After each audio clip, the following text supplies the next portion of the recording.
I grew up with a grave in my backyard. The inscription is nearly impossible to make out, but the first words are "our pet."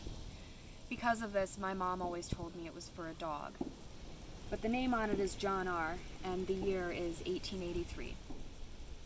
Nobody made graves for dogs in 1883.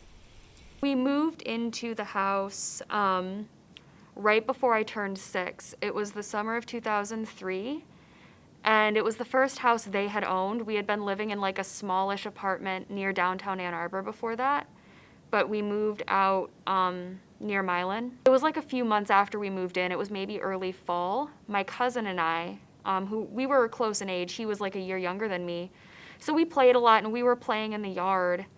And I might be making this image up, but there was a pink ball that had been left in the yard when the last owner moved out.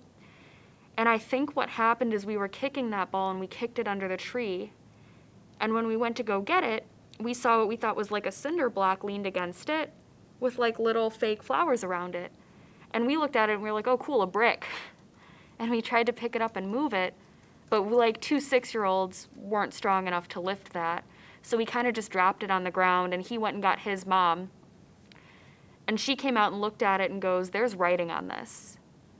And she went in and got like a piece of paper and a crayon and tried to like make a rubbing, but it was so old, like you could not make out the letters.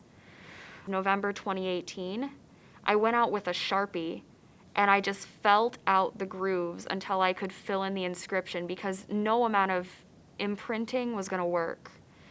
And I got the full inscription, and in full it read, "Our pet, John R., son of John A. Miller, died August 20th, 1883, aged 1 year, 25 days. So about a month after that, it was December 22nd, 2018, and I remember this because it was the day after the solstice, and I just Googled the name on the grave, and I got a match in a grave database, and I pulled it up, and it was the correct inscription. The year was off, but I'm not too stressed about that given how weathered it is. I've looked at it over and over, and I think I got it right. It was listed in a graveyard 40 miles from my parents' house, and I was like, that's obviously not accurate, but I figured I had to go see. So I got in the car on a whim as it was getting dark, and I drove to the middle of nowhere. This graveyard is so off the beaten path. And I was so freaked out when I got there. I had like a really flimsy pocket knife that said Bombay Dry Gin on it, but I held that thing in one hand and I recorded myself on my phone with the other. So I am at the intersection of Sharon Hollow and Sharon Valley near Manchester, Michigan. And I am looking for the grave of Amanda Miller and of her son, who has a grave on my parents' property, and I want to see if there are two, because the grave is listed here and not where I thought it should be. And I spent like 30 minutes walking around the graveyard, and I found his mother's grave. And I looked around. Obviously, his grave was not there, so I got back in the car and hightailed it out of there. And then I kind of thought, there was like an empty rectangle next to the mom's grave, and the grave in my yard had no base, like it was just leaned awkwardly against the tree, and at the bottom you could kind of see the way it was shaped, it matched. So I thought, maybe. So 4 days later, I took a friend of mine back to the graveyard, and I measured the empty base next to the mom's grave, and it matched. So I do not know when that grave was moved, do not know why, I do not know if they took the bones and left the base, or if they just plucked the stone off the top, but I do know that that grave originated in that graveyard, and now for some inexplicable reason, it is in my backyard. So this child's mother, she shot herself the same year he died, and all the newspaper clippings said was that she had been insane since the birth of her son. So on December 26, 2018, when I took my friend to the graveyard, I tried to make contact with the mother, And whenever we asked her about the baby, she would only spell out the word bad. It was B-A-D over and over and over again. And it didn't matter who read the Ouija board. It didn't matter how we rotated it. Close your eyes, whatever. It was that same word. I think that,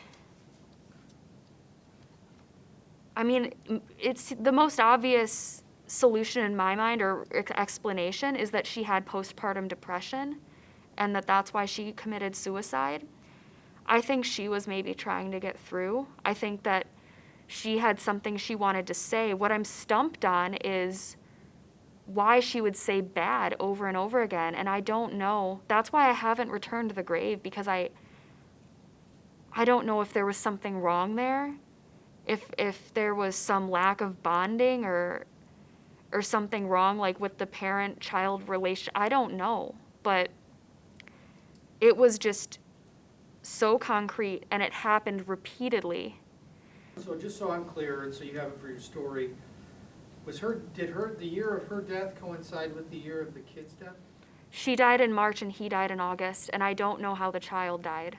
Why put it at my parents' house? Because the Miller family, the family that this child and this woman came from, never ever lived anywhere near this property, the property I grew up on. They were from Norvell, which is near Jackson. They lived there, they died there, and they're all buried out near Manchester.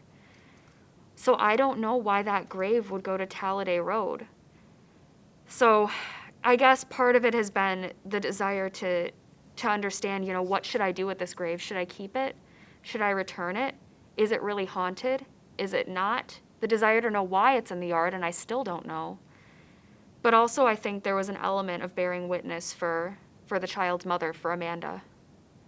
For me, I've made my peace with it, with the stone itself. There are other aspects of this story that need some work, but with the stone, I can live with having it in the house. I think if they were to sell the house, I might think twice about that.